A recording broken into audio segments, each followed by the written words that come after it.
पता नहीं कहाँ गई साली। हड़बड़ाया सा मनोज सांस छोड़ते हुए कह चला।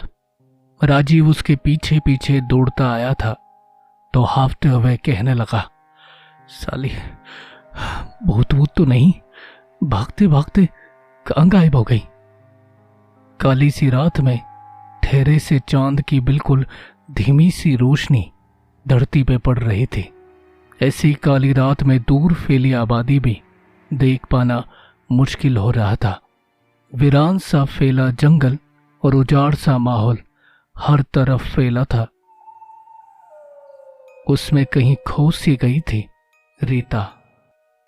साला गई तो गई कहाँ? एक बार हाथ लग जाए ऐसा मजा चकाऊंगा जिंदगी भर याद रखेगी। मनोज इलाके का जायजा लेते हुए कह चला। तभी दूर अंधेरे को चीरती हुई उसकी आंखें एक पुराने खंडर नुमा इमारत की ओर पड़ी। वहां गई है। आ राजीव, वो देख, यहीं गई है साली, अभी दबोच लेते हैं। राजीव थके से कदम ले उसके साथ दौड़ने लगा। बिखरी सी काली रात में इकलौते चांद की बुझती लो सी रोशनी दोनों के कदम पत्थरों पे टकरा रही थी। बिना रास्ते का होश लिए राजीव और मनोज दोनों खंडर की ओर दौड़ लगा दिए। करीब गए तो राजीव के कदम पीछे ही रुक से गए। दौड़ता मनोज भी ठहरा सा रह गया। पीछे देखा तो राजीव एक जगह थमा हुआ था और अंधेरे में डूबी इमारत को गौर से देख रहा था। जिस इमारत को कच्ची और खंडर समझ वो लोग दौड़ते हुए आए थे, वो एक पुरानी बंद पड़ी मील थी। क्या हुआ? तुझे कोई सदमा लगा है क्या? रुक क्यों गया? मनोज राजीव की ठहरी सी आंखों को देखने लगा। तभी राजीव कह चला, तू नहीं जानता कि इस मील के बारे में? ये वही मील है जहां पर कई हादसे हुए हैं। सुना है इसके भीतर कोई नहीं जाता। जरूर वो इसके अंदर नहीं गई होगी। वो जहां पर ढूंढना ठीक नहीं। बाहर ही देखते हैं। तभी मनोज राजीव की कॉलर पकड़ कह चला, अबे कुत्ते, वो चाहती ही यही है कि हम उसे बाहर ढूंढे। सुबह होने से पहले हमें वो काम करना ही होगा, वरना हम जैसे कुत्तों को बोटी कौन डालेगा? भूल मत, दाता ने क्या कहकर भिजवाया है। और मील हो या व्हील, वो कुत्ती अंदर गई है तो हमारे लिए गई है। साली यहां से बचकर कहां जाएगी? तू चल बस। मगर मनोज के हाथों में अपनी कॉलर को दबोचवाए राजीव फिर कह चला, मगर ये मील ठीक नहीं है। यहां से अजीब अजीब आवाजें आती है। और वैसे भी वो लड़की इतनी रात गए इस मील में छुपने से अच्छा है कहीं और ही भाग ली होगी भाई। राजीव कुछ कहता कि मील के अंदर से एक बड़े से लोहे की गिरने की आवाज गूंज गई। ले देख, बोला था ना, साली अंदर ही है। और चल। दोनों धीमे से कदम ले खंडर हो चुकी मील की अध टूटी खिड़की के कांच से घुस गए। अपनी जेब से लाइटर की रोशनी जलाने के साथ ही मनोज ने राजीव को उंगली के इशारे से चुप रहने का इशारा किया। मील के भीतर पड़ी बड़ी बड़ी मशीनें धूल खाई तो कहीं मशीन पार्ट्स यहां वहां बिखरे पड़े थे। ना जाने कितने सालों से इस मील में किसी ने कदम तक ना रखे थे, मगर आज एक लड़की के चक्कर में राजीव और मनोज उस मील में घुस आए थे। सुन, किसी के सांस लेने की आवाज आ रही है, सुन। तभी राजीव के कानों में भी किसी के सहमे से सांस भरने की आवाजें आने लगी।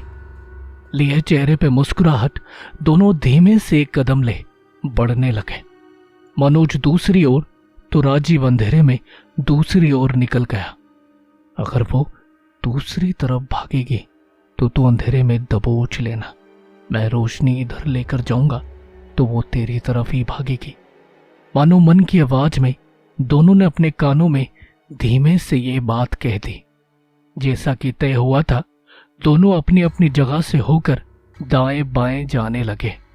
मनोज के हाथों में लाइटर की रोशनी हल्का सा उजाला बिखेर रही थी और दूसरी ओर अंधेर घुप जगह से होकर राजीव अपने हाथ आगे किए रास्ते का मुआयना कर रहा था।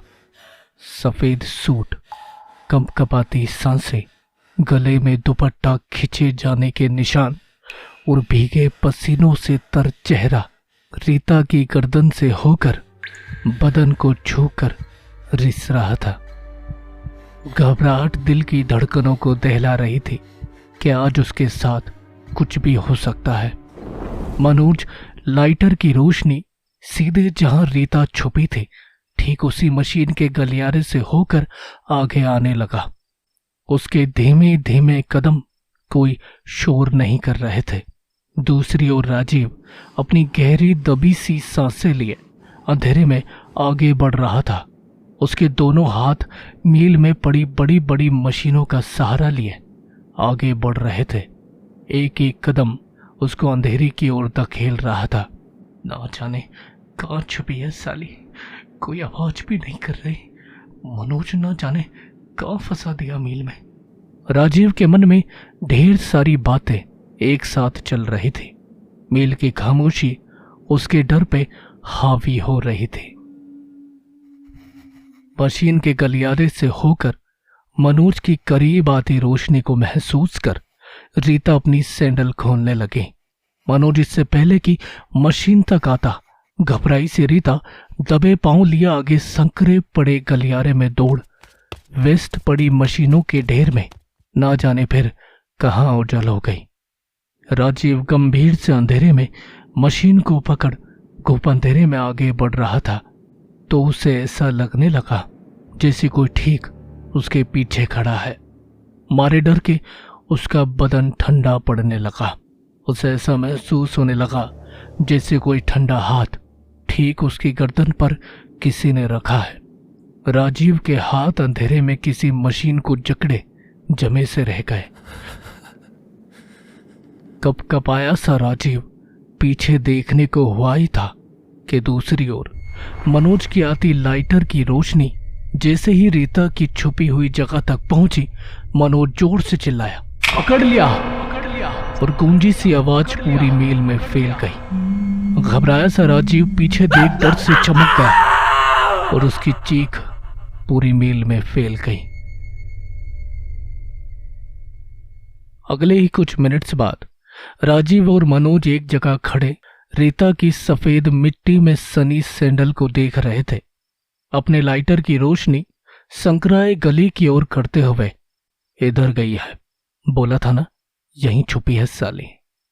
मनोज और राजीव एक साथ गलियारे के भीतर पड़ी वेस्टेज मशीनों की ओर लाइटर की जाती हल्की हल्की रोशनी देखने लगे कि अगले ही पल लाइटर की लो किसी हवा के झोंके से बुझ चली।